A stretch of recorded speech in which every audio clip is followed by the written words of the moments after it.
저는 지난 여름 평생 잊지 못할 장면을 목격했습니다. 새벽 3시쯤이었을 거예요. 열대야 때문에 잠이 오지 않아 베란다에서 바람을 쐬고 있었는데 옆집 마당에서 이상한 소리가 들렸습니다. 삽으로 땅을 파는 소리였어요. 처음엔 잘못 들은 줄 알았습니다. 이런 시간에 누가 마당을 팔까 싶어서 말이에요. 그런데 소리가 계속되더라고요.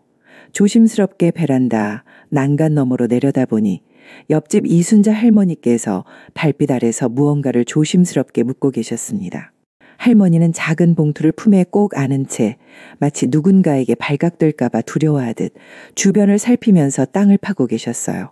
평소 정정하고 다정하셨던 할머니의 모습과는 너무나 달랐습니다. 그 모습이 왠지 모르게 절망적이고 처절해 보였어요. 그때는 전혀 몰랐습니다. 그 작은 봉투가 온 마을을 뒤흔들 비밀을 품고 있다는 것을, 그리고 며칠 후 그것이 우리 모두에게 평생 잊지 못할 교훈을 안겨줄 것이라는 사실을 말이에요. 사흘 후 마을 회관에 모인 사람들 앞에서 그 봉투가 열렸을 때의 충격을 지금도 생생히 기억합니다. 누군가 봉투 안 물건들을 하나씩 꺼낼 때마다 사람들은 점점 조용해졌어요. 그리고 마지막 물건이 나왔을 때 모두가 할 말을 잃었습니다. 도대체 왜 이런 걸? 그 순간 터져나온 누군가의 탄성과 함께 할머니는 그 자리에 주저앉아 버리셨어요. 저는 그날 깨달았습니다. 우리가 얼마나 성급하게 남을 의심하는지, 그리고 한 사람의 마음속에 얼마나 깊은 사연이 숨어 있을 수 있는지를 말입니다. 이 마을에서 40년 넘게 누구보다 성실하고 친절하게 살아오신 이순자 할머니. 그분이 매일 밤 숨어서 하신 일의 진실을 알게 되었을 때 저뿐만 아니라 온 동네가 깊은 부끄러움에 빠졌습니다. 그 작은 봉투 하나가 우리에게 가르쳐준 것은 단순한 교훈 따위가 아니었어요. 그것은 인생을 바라보는 시각 자체를 송두리째 바꿔버린 진짜 이야기였습니다. 지금부터 그 이야기를 여러분께 들려드리려고 합니다. 끝까지 들으시면 여러분도 저처럼 가슴 깊이 무언가를 느끼게 되실 거라고 확신해요. 이순자 할머니에 대해 제대로 소개해드려야 할 것 같습니다. 올해 78살이신 할머니는 저희 마을에서 가장 오래 거주하신 분 중 한 분이에요. 마을 어르신들 말씀으로는 무려 35년 동안 같은 집에서 살고 계신다고 하더라고요. 제가 이 동네로 이사 온 건 15년 전이었는데 그때부터 할머니는 늘 한결같은 모습이셨습니다. 새벽 일찍 일어나서 마당을 정갈하게 쓸고 담장 너머로 지나가는 이웃들에게 먼저 따뜻한 인사를 건네시는 분이셨죠. 할머니는 특히 아이들을 무척 아껴주셨어요. 학교에서 돌아오는 아이들에게 직접 기르신 상추나 깻잎을 한 봉지씩 싸서 나눠주시곤 했거든요. 저희 집 아이도 어릴 때 할머니께서 주신 간식을 얼마나 많이 먹었는지 몰라요. 아이들은 할머니를 진짜 친할머니처럼 따랐습니다. 그런데 할머니께는 한 가지 특이한 점이 있었어요. 늘 혼자 사신다는 거였습니다. 15년 동안 지켜봤지만 가족이나 친척이 찾아오는 모습을 한 번도 본 적이 없었거든요. 명절 때도 마찬가지였어요. 다른 집들은 모두 북적북적했는데 할머니 집만은 조용했습니다. 처음에는 요즘 흔한 일이라고 생각했어요. 혼자 사시는 어르신들이 얼마나 많습니까? 그런데 시간이 지날수록 뭔가 다르다는 걸 느끼기 시작했어요. 할머니의 표정에서 말이에요. 웃으실 때도 눈 깊은 곳에는 늘 그림자가 져 있었거든요. 마치 깊은 슬픔을 가슴속 깊이 간직하고 계신 것처럼 보였어요. 특히 해질 무렵이 되면 할머니의 눈빛이 더욱 애잔해지곤 했습니다. 동네에서는 할머니에 대한 여러 추측들이 있었어요. 자식들이 멀리 살고 있어서 연락이 뜸할 거라는 말씀도 있었고, 원래 혼자 계시는 걸 좋아하는 성격이실 거라고 말씀하시는 분도 계셨죠. 하지만 저는 뭔가 다르다고 생각했습니다.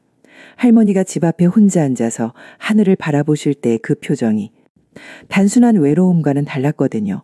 그것은 그리움이었어요. 누군가를 간절히 그리워하는 깊은 눈빛이었습니다. 더욱 이상한 점은 할머니의 야간 외출이었어요.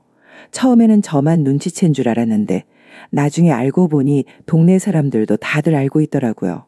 매일 밤 10시가 넘어서면 할머니는 작은 가방 하나만 들고 집을 나서곤 하셨어요. 1시간 정도 후에 돌아오시는데 어디를 다녀오시는지는 아무도 몰랐습니다. 김씨 아저씨는 혹시 늦은 시간에 장을 보러 다니시는 건 아닐까 했고, 박씨 아주머니는 어디 아픈 곳이 있어서 밤에 병원을 다니시는 게 아닐까 걱정하시기도 했어요. 하지만 할머니의 야간 외출에는 특별한 규칙이 있었습니다. 비가 와도 눈이 와도 심지어 태풍 경보가 내려진 날에도 꼭 나가셨거든요. 그것도 항상 같은 시간에 같은 방향으로 말이에요. 저는 그때부터 할머니를 더 자세히 관찰하게 됐어요. 그러면서 몇 가지를 더 발견했습니다. 할머니는 가끔 마당에서 혼자 중얼거리곤 하셨거든요. 빨래를 널거나 화초에 물을 주실 때 마치 누군가와 대화하시는 것처럼 혼잣말을 하시는 거였어요. 가끔 들려오는 말씨가 너무나 다정했어요. 마치 오랫동안 만나지 못한 사람에게 안부를 전하듯 따뜻하고 그리운 목소리였습니다. 그때는 전혀 몰랐습니다. 그 중얼거림이, 그 규칙적인 야간 외출이, 그리고 할머니 눈가의 깊은 그림자가 모두 하나의 실로 연결되어 있다는 사실을요. 그리고 그 모든 것의 답이 바로 그 작은 봉투 안에 35년간 간직되어 있었다는 것도 전혀 상상할 수 없었죠. 할머니의 오랜 비밀이 세상에 드러나게 된 것은 정말 우연한 일이었습니다. 그날은 6월 중순, 무더위가 막 시작될 무렵이었어요. 우리 마을에 사는 12살 박민준이라는 아이가 그 우연의 주인공이었어요. 평소에도 호기심이 많아서 길가의 작은 것 하나도 그냥 지나치지 못하는 성격이었거든요. 돌멩이 하나 주워서도 한참 들여다보고 남의 집 담장 너머로 고개를 내밀어 구경하는 게 버릇이었죠. 그날도 학원에서 늦게 돌아오는 길이었는데 평소보다 더 늦은 시간이었어요. 친구들과 놀다 보니 어느새 밤 10시가 넘어버린 거였죠. 집으로 가는 길에 이순자 할머니 집 앞을 지나게 되었는데 마당에 희미한 불빛이 보이는 걸 발견했대요. 평소 일찍 주무시는 할머니인데 이상하다고 생각했던 거죠. 그런데 마당에서 뭔가 바스락거리는 소리까지 들려왔어요. 민준이는 담장 틈새로 몰래 들여다봤습니다. 그리고 평생 잊지 못할 광경을 목격하게 됐어요.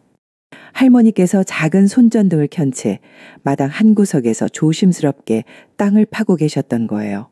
옆에는 작은 봉투가 놓여 있었고요. 할머니는 마치 누군가에게 들킬까봐 무서워하시듯 자꾸 주변을 돌아보시면서 구덩이를 파고 계셨습니다. 민준이는 그 모습이 마치 영화 속 장면 같아서 신기했다고 해요. 할머니가 보물을 묻는 건가 싶어서 숨을 죽이고 지켜봤거든요. 할머니는 구덩이를 어느 정도 파시더니 그 봉투를 정말 조심스럽게 집어넣고 다시 흙으로 덮기 시작했어요. 바로 그때였습니다. 민준이가 더 잘 보려고 담장에 더 가까이 다가서다가 발을 헛디딘 거예요. 그만 균형을 잃고 담장에 부딪히면서 큰 소리가 났어요. 할머니는 깜짝 놀라서 손전등을 민준이 쪽으로 비췄습니다. 어둠 속에서 아이의 얼굴이 환하게 드러났죠. 누구야? 거기 누가 있는 거야? 할머니의 목소리는 평소와 달리 심하게 떨리고 있었어요. 민준이는 어쩔 줄 몰라서 그냥 서 있었고요. 할머니가 손전등을 더 가까이 비춰보시더니 알아보셨어요. 아, 민준이구나. 이 늦은 시간에 왜 여기 있는 거야? 민준이는 솔직하게 대답했어요. 친구들과 놀다가 늦어졌다고. 집에 가는 길에 불빛이 보여서 궁금해서 봤다고 말이에요. 할머니의 표정은 순간적으로 복잡하게 변했습니다. 당황스러움과 안도감, 그리고 걱정이 뒤섞인 얼굴이었어요. 자신의 비밀스러운 행동을 누군가가 목격했다는 사실을 깨달으신 거죠. 할머니, 거기서 뭐 하고 계셨어요? 민준이의 순진한 질문에 할머니는 한동안 말씀을 못 하셨어요. 그러다가 서둘러 삽을 치우시며 어색하게 웃으셨습니다. 아무것도 아니야. 그냥 화분 자리를 옮기려고 그랬어. 민준이는 빨리 집에 가거라. 엄마가 많이 걱정하실 거야. 하지만 민준이는 이미 다 봤어요. 화분을 옮기는 게 아니라 뭔가를 땅에 묻는 걸 똑똑히 목격했거든요. 할머니, 그런데 아까 거기 뭘 묻으신? 묻지도 말고 아무한테도 말하지 마. 할머니의 목소리가 갑자기 날카로워졌어요. 평소 다정하고 따뜻했던 할머니의 모습과는 완전히 다른 모습이었습니다. 민준이는 무서워서 더 이상 묻지 못하고 집으로 달려갔어요. 그날 밤 민준이는 엄마에게 그 이야기를 했습니다. 처음에는 아이의 상상이려니 했던 민준이 엄마도 자세한 이야기를 들어보니 심상치 않다고 생각하게 됐어요. 왜 할머니가 밤늦게 마당에서 뭔가를 몰래 묻고 있었을까? 그리고 왜 그렇게 당황하고 화를 내셨을까? 민준이 엄마는 그날 밤 잠을 제대로 이루지 못했습니다. 그리고 다음날 아침 시장에서 만난 이웃들에게 조심스럽게 그 이야기를 꺼내게 됐어요. 그때까지만 해도 모든 사람들이 단순한 호기심 정도로 받아들였습니다. 설마 그 작은 사건이 온 마을을 뒤흔들 폭풍의 시작이 될 줄은 아무도 몰랐죠. 하지만 작은 물방울이 큰 파도를 만들어내듯 그날 밤 민준이가 목격한 장면은 곧 걷잡을 수 없는 소문의 물결을 일으키게 될 거였습니다. 민준이의 목격담은 불과 하루 만에 온 마을로 퍼져나갔습니다. 작은 마을에서 이런 흥미진진한 소식이 얼마나 빨리 번지는지 아시잖아요. 처음에는 단순한 호기심이었어요. 시장에서 민준이 엄마가 조심스럽게 꺼낸 이야기를 들은 박 아주머니가 집에 돌아가서 남편에게 말했고 그 남편이 또 동네 바둑 모임에서 화제로 삼았거든요. 그런데 입에서 입으로 전해지는 과정에서 이야기가 점점 각색되기 시작했어요. 처음엔 그냥 할머니가 뭔가를 묻었다는 단순한 이야기였는데 시간이 지나면서 완전히 다른 내용으로 바뀌어버린 거죠. 김씨 아저씨는 동네 사람들에게 이렇게 말했어요. 혹시 그게 돈이 아닐까? 요즘 은행도 믿을 수 없으니까 집에 보관하는 사람들이 많다는데 할머니도 그런 게 아닐까? 이 추측을 들은 최할아버지는 한 발 더 나아갔습니다. 그런데 왜 굳이 밤에 몰래 묻어두지? 정상적인 돈이라면 당당하게 하실 텐데 뭔가 떳떳하지 못한 돈 아닌가? 소문은 눈덩이처럼 불어났어요. 어떤 사람은 할머니가 누군가에게서 받은 뒷돈을 숨기는 거 아니냐고 했고 또 다른 사람은 혹시 누군가를 협박해서 받은 돈을 감추는 건 아니냐는 추측까지 내놨어요. 가장 심한 말을 한 건 이 동네에 새로 이사 온 젊은 부부였습니다. 그들은 아예 할머니가 무슨 범죄에 연루되어 있는 게 아니냐는 말까지 했어요. 저는 이런 말들을 들으면서 정말 답답했습니다. 35년 동안 이 마을에서 그 누구보다 성실하고 친절하게 살아오신 할머니를 어떻게 그렇게 의심할 수 있는지 도저히 이해가 안 됐거든요. 하지만 소문의 힘은 생각보다 강력했어요. 며칠 지나지 않아 동네 분위기가 완전히 달라졌습니다. 사람들은 할머니를 보는 눈빛이 예전과 달라졌고 따뜻한 인사 대신 수군거리며 시선을 피하기 시작했어요. 할머니도 이런 변화를 느끼셨을 겁니다. 평소보다 훨씬 조용해지셨고 마당에 나와 계시는 시간도 현저히 줄어들었어요. 가끔 나오셔도 누군가 지나가면 서둘러 집 안으로 들어가시곤 했습니다. 그러던 중 마침내 직접적인 대립이 벌어졌어요. 동네에서 가장 직설적인 성격으로 유명한 정아주머니가 할머니에게 직접 찾아간 거예요. 저는 그때 마침 마당에서 빨래를 널고 있었는데 담장 너머로 들려오는 대화를 들을 수밖에 없었습니다. 정아주머니는 평소보다 경직된 목소리로 말을 꺼냈어요. 이순자 씨, 잠깐 이야기 좀 할 수 있을까요?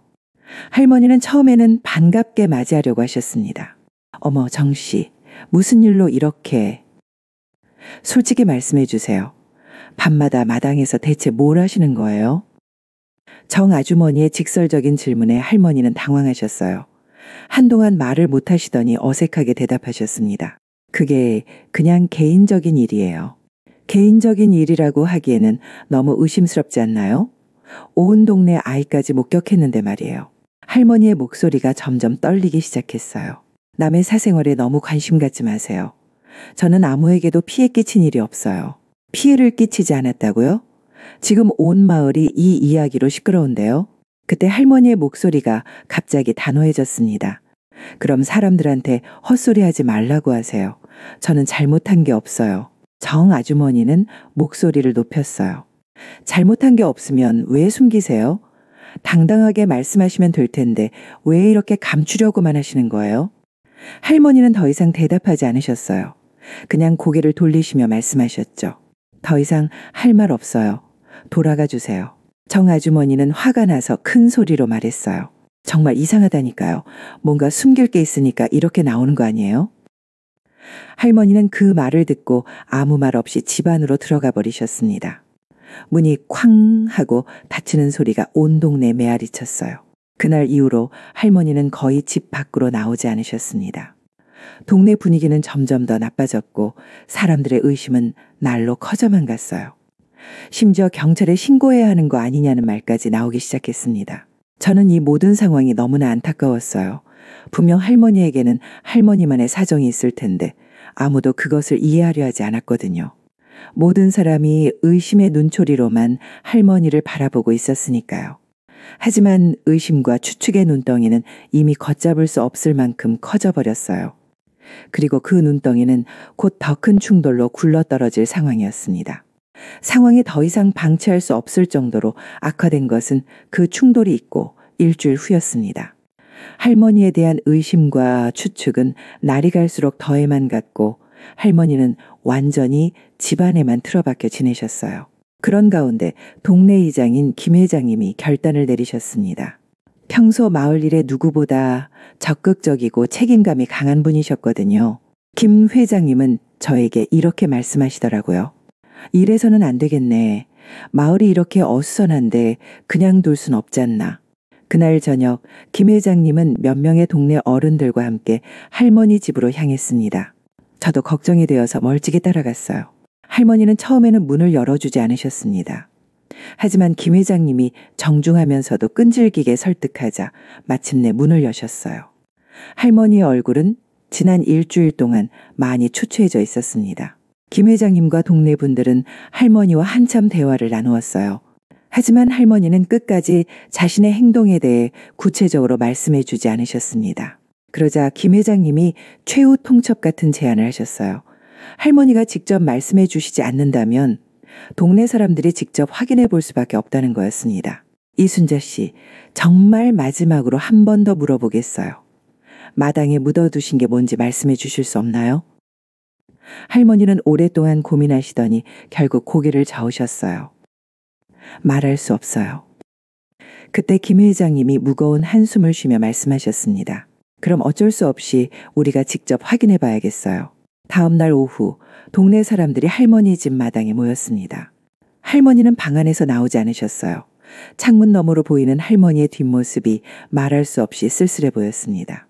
김 회장님이 직접 삽을 들고 민준이가 증언한 바로 그 자리를 파기 시작했어요. 동네 사람들은 모두 숨을 죽이고 지켜보고 있었습니다. 과연 무엇이 나올 것인가에 대한 긴장감이 마당을 가득 채웠어요. 얼마 지나지 않아 삽 끝에 뭔가 걸리는 느낌이 들었어요. 김 회장님이 조심스럽게 흙을 걷어내자 비닐봉투로 쌓인 작은 꾸러미가 모습을 드러냈습니다. 그 순간 모든 사람들이 숨을 참았어요. 드디어 할머니의 비밀이 밝혀지는 순간이었거든요. 김 회장님이 봉투를 조심스럽게 집어들었습니다. 봉투는 생각보다 가벼워 보였어요. 뭔가 묵직한 돈이나 귀중품이 들어있을 거라고 예상했던 사람들은 의외라는 표정이었습니다. 김 회장님은 주변 사람들을 둘러보더니 천천히 봉투를 열기 시작했습니다. 그런데 그 안에서 나온 것은 그 누구도 예상하지 못한 것들이었어요. 돈도 아니었고 금은 보화도 아니었습니다. 봉투 안에는 누렇게 바른 편지 몇 통과 오래된 흑백 사진들 그리고 낡은 반지 하나가 들어있었어요. 사람들은 모두 어리둥절했습니다. 그토록 의심스럽다고 생각했던 것이 이런 개인적인 물건들이었다니 말이에요. 김 회장님이 편지 봉투를 자세히 들여다보니 거기에는 할머니의 이름이 적혀 있었어요. 하지만 보낸 사람의 이름은 오래되어서 흐릿하게 보였습니다. 사진들도 세월의 흔적이 역력했어요. 색이 많이 바래긴 했지만 젊은 남녀가 행복하게 웃으며 찍은 사진들이었어요. 그중 여자는 분명히 젊은 시절의 이순자 할머니였습니다. 이게 뭐야? 왜 이런 걸 땅에 묻어둔 거지? 정 아주머니가 의아해하며 중얼거렸어요. 다른 사람들도 고개를 갸우뚱했습니다. 편지와 사진을 왜 이렇게 소중히 땅에 묻어두셨을지 도무지 이해가 안 갔거든요. 그때 박씨 할아버지가 조심스럽게 추측해 보셨어요. 혹시 이게 돌아가신 남편분과 관련된 건 아닐까? 그 말을 들고 보니 그럴듯했어요. 할머니가 오랫동안 혼자 사시는 것도 그리고 이런 추억의 물건들을 이토록 소중히 간직하고 계시는 것도 말이에요. 하지만 여전히 의문은 남았습니다. 아무리 소중한 추억이라고 해도 왜 이런 것들을 집안이 아니라 땅속에 묻어두셨을까요? 그것도 매일 밤 몰래 나가서 말이에요. 김 회장님이 봉투를 다시 조심스럽게 싸면서 말씀하셨어요. 일단 할머니께 돌려드려야겠네. 바로 그때 집안에서 할머니가 나오셨어요. 할머니의 얼굴에는 눈물이 가득했습니다. 그 모습을 본 동네 사람들은 모두 마음이 무거워졌어요.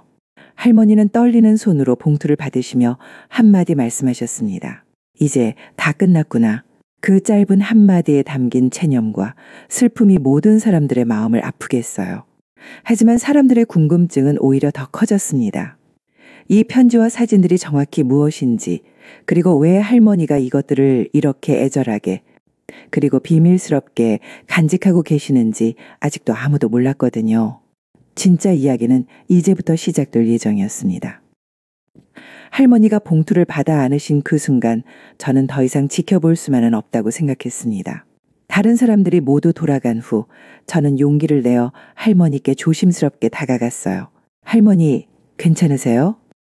할머니는 오랫동안 대답하지 않으시더니 마침내 깊은 한숨과 함께 입을 여셨어요. 이제 말해도 되겠지. 어차피 다 들통났는데 뭘. 그날 저녁 할머니는 저를 집 안으로 불러주셨습니다. 할머니 댁에 들어간 건 그때가 처음이었는데 집안은 놀랄 만큼 정갈하고 깨끗했어요.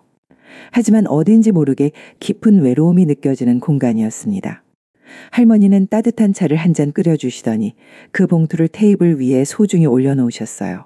그리고 마치 오랜 비밀을 털어놓듯 천천히 이야기를 시작하셨습니다. 내가 20풀에 결혼했어. 남편은 나보다 3살 위였는데 참 좋은 사람이었지. 할머니의 목소리는 몇십 년 전 그 시절로 돌아간 듯 부드러워졌어요. 정말 행복했어. 아이는 생기지 않았지만 둘이서만 있어도 세상 부러울 게 없었거든. 남편은 나한테 편지를 자주 썼어. 같은 집에 살면서도 말이야. 할머니가 봉투에서 편지 한 통을 꺼내셨어요. 종이가 누렇게 발해서 만지기도 조심스러워 보였습니다.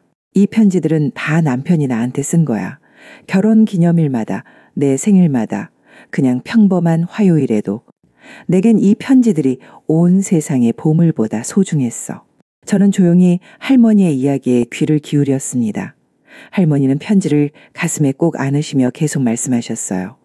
남편이 47에 갑자기 세상을 떠났어. 심장마비였지. 아침에 평상시처럼 일어나서 나랑 밥을 먹다가 갑자기 쓰러진 거야. 할머니의 눈에서 눈물이 주르륵 흘러내렸어요. 그때가 내 나이 44이었어. 하늘이 무너지는 줄 알았지. 남편 없는 세상에서 어떻게 살아야 할지 정말 몰랐어. 할머니는 눈물을 닦으시며 더 힘든 이야기를 계속하셨습니다. 그런데 설상가상으로 시댁에서 문제가 생겼어. 남편 형들이 재산 분할을 요구하면서 나보고 집에서 나가라는 거야. 자식이 없으니까 형제들한테 상속권이 있다면서. 저는 깜짝 놀랐어요. 그런 가슴 아픈 사정이 있었다니 전혀 몰랐거든요. 남편은 평생 다툼을 싫어했어. 그래서 나도 싸우고 싶지 않았지. 그냥 조용히 이 동네 작은 집으로 이사했어. 벌써 35년 전 일이야. 할머니가 또 다른 편지를 조심스럽게 만지시며 말씀하셨어요.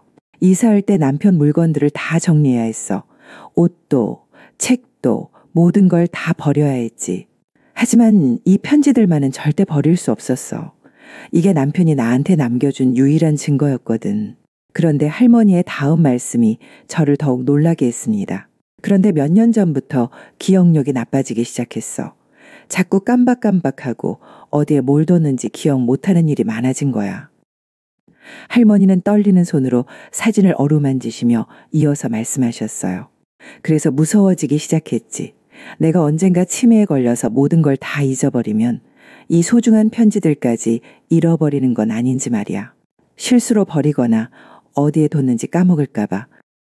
드디어 모든 수수께끼가 풀리기 시작했어요. 그래서 생각해낸 게 땅에 묻어두는 거였어. 내가 설사 모든 걸 잊어버리게 돼도 이 마당만은 기억할 수 있을 거라고 생각했거든. 할머니는 창밖 마당을 바라보시며 말씀하셨습니다. 매일 밤 나가서 편지가 안전한지 확인하고 다시 묻어두는 거야. 비에 젖지 않았는지 상하지 않았는지 그래야 마음이 놓이거든. 저는 그제서야 모든 것을 완전히 이해할 수 있었어요. 할머니가 밤마다 외출하신 이유, 그렇게 비밀스럽게 행동하신 모든 이유가 명확해진 거죠. 할머니, 그럼 왜 처음부터 사람들한테 말씀해주지 않으셨어요? 할머니는 쓸쓸하게 웃으시며 대답하셨어요. 누가 믿겠어? 치매 걱정하는 늙은이가 편지 때문에 매일 밤 땅을 판다는 소리를. 더 이상하게 보일 게 뻔하잖아. 그 순간 할머니의 마음이 얼마나 외롭고 절절했을지 가슴 깊이 느껴졌어요. 그리고 남편 얘기를 하면 너무 아파서 35년이 지났는데도 아직 그리워 죽겠거든. 할머니는 편지를 두 손으로 꼭 감싸 안으시며 말씀하셨어요. 혹시라도 내가 언젠가 남편을 완전히 잊어버리게 되더라도 이 땅만은 우리의 사랑을 기억해 줄 거라고 믿었어.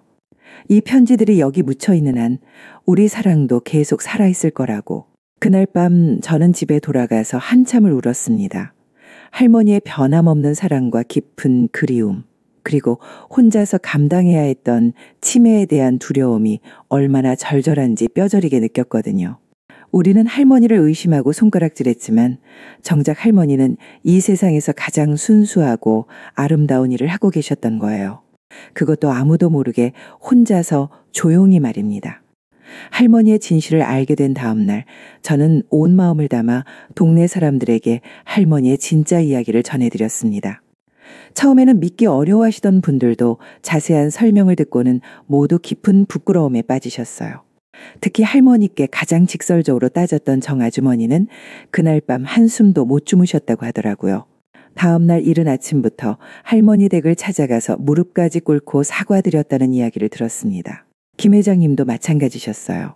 마을을 위한다는 마음에서 한 일이었지만 결과적으로 할머니에게 씻을 수 없는 상처를 드렸다는 사실에 며칠 동안 식음을 전폐하실 정도로 자책하셨습니다. 이 일을 겪으면서 저희 동네 사람들은 모두 큰 깨달음을 얻었어요. 그리고 저 자신도 제 모습을 깊이 돌아보게 되었습니다. 가장 먼저 깨달은 것은 어르신들의 행동 뒤에는 반드시 이유가 있다는 점이었어요.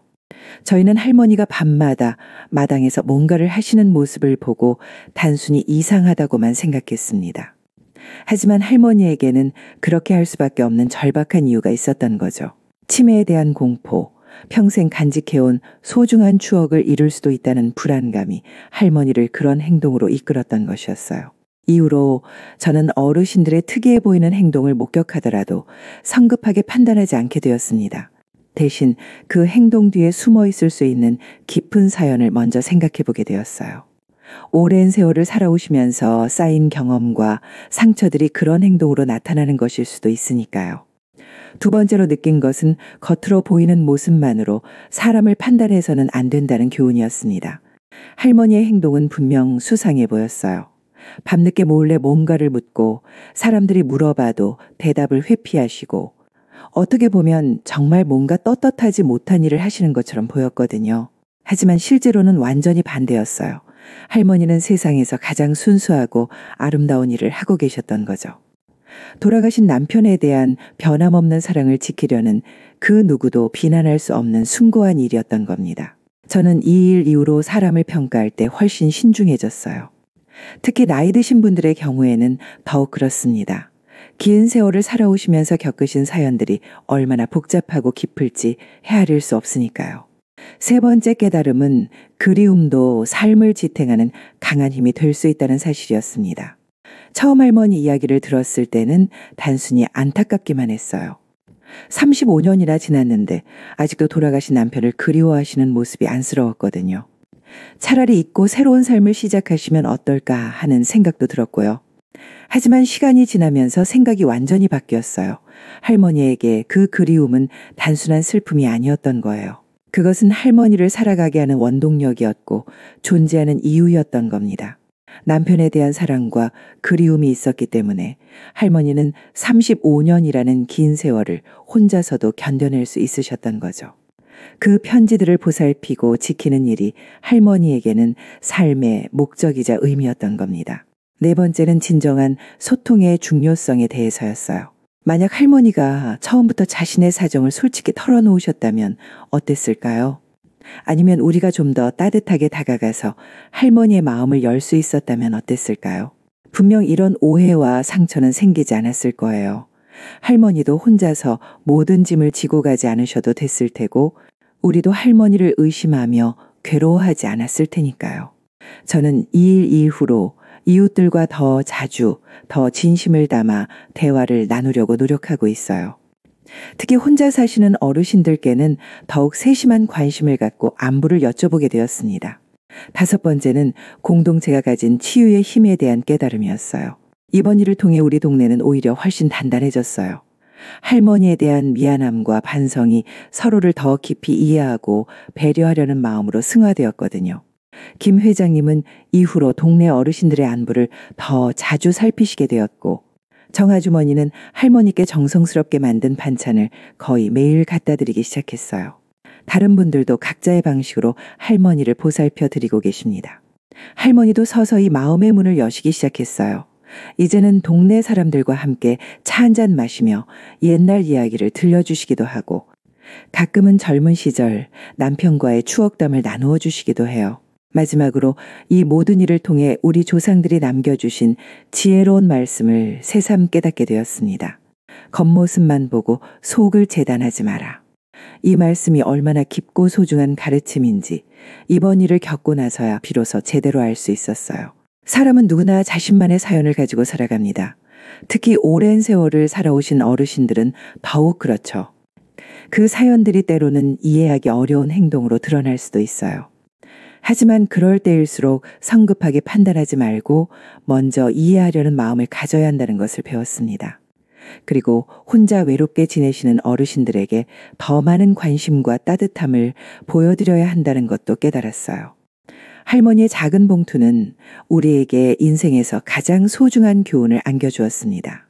진정한 사랑이 무엇인지, 그리고 이웃을 이해한다는 것이 어떤 의미인지를 깨닫게 해주었어요. 그 일이 있은 지 벌써 3달이 지났습니다. 지금 할머니는 어떻게 지내고 계실까요? 놀랍게도 할머니는 예전보다 훨씬 밝아지셨어요. 더 이상 무거운 비밀을 혼자 짊어지고 계실 필요가 없어졌으니까요. 그리고 무엇보다 동네 사람들이 할머니의 진심을 이해하게 되면서 할머니도 조금씩 마음의 문을 열어가고 계시거든요. 지난주에 할머니께서 다시 저를 부르셨을 때 들려주신 이야기가 있어요. 할머니는 이제 더 이상 밤마다 편지를 확인하러 마당에 나가지 않으신다고 하더라고요. 대신 그 소중한 편지들을 집안 서랍장에 정성스럽게 보관하고 계세요. 매일 저녁 따뜻한 차 한 잔과 함께 그 편지들을 꺼내서 천천히 읽으신다고 해요. 이제는 잊어버릴까봐 무서워하지 않아요. 할머니가 환한 미소와 함께 그렇게 말씀하셨어요. 왜냐하면 할머니 혼자만 그 소중한 기억을 지키는 게 아니라 이제는 저희 동네 사람들도 함께 기억해 드리기로 했거든요. 정 아주머니는 이제 할머니와 가장 친한 친구가 되셨어요. 거의 매일 할머니 댁에 찾아가서 차를 마시며 정담을 나누십니다. 가끔은 할머니의 젊은 시절 이야기를 듣기도 하고 남편분과의 아름다운 추억담을 들려달라고 부탁드리기도 해요. 김 회장님도 완전히 달라지셨어요. 이제는 할머니를 동네에서 가장 지혜로운 어른으로 모시고 계세요. 마을에 무슨 중요한 일이 있으면 꼭 할머니께 먼저 찾아가서 의견을 구하십니다. 그리고 가장 큰 변화는 민준이에게서 일어났어요. 그 아이는 이제 학원에서 돌아오는 길에 반드시 할머니 댁에 들러서 안부를 여쭙니다. 할머니도 민준이를 마치 친손자처럼 아껴주세요. 민준이가 없었다면 내 마음속 이야기를 평생 혼자 품고 살았을 거예요. 할머니는 그 아이에게 오히려 고맙다고 하시더라고요. 저는 이 모든 변화를 지켜보면서 참으로 많은 것을 느꼈습니다. 한 사람의 진실된 마음이 어떻게 온 마을을 이렇게 따뜻하게 바꿀 수 있는지, 그리고 진정한 사랑의 힘이 얼마나 위대한지 말이에요. 할머니의 35년간 변하지 않은 사랑, 그 사랑을 지키려는 간절한 마음이 결국 우리 모두에게 평생 잊지 못할 감동을 선사해 주었어요.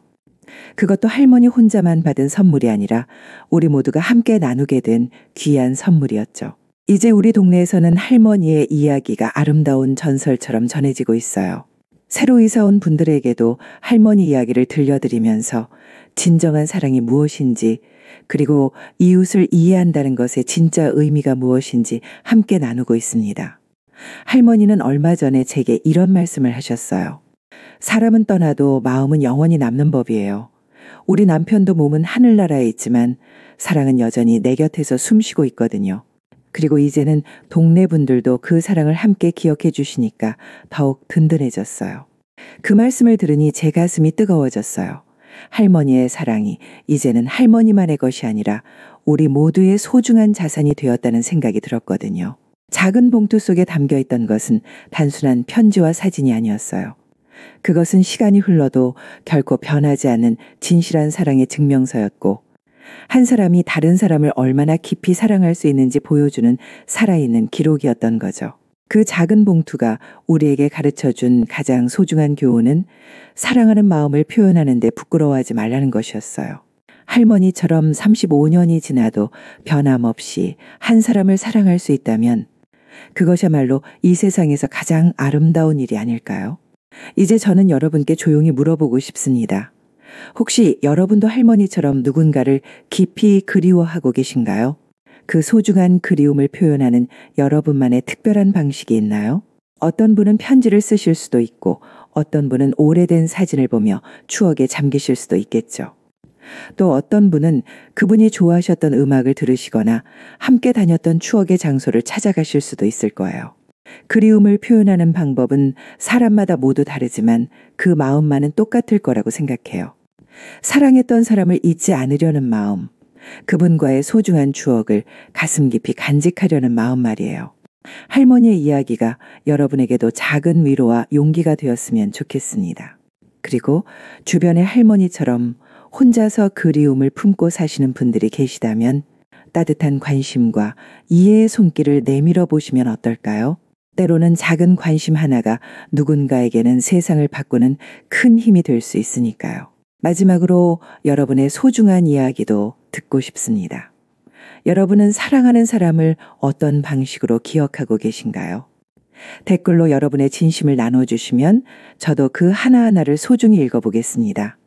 할머니가 그 작은 봉투로 우리에게 보여주신 것처럼 여러분의 사랑 이야기도 분명 누군가에게는 큰 울림이 되고요.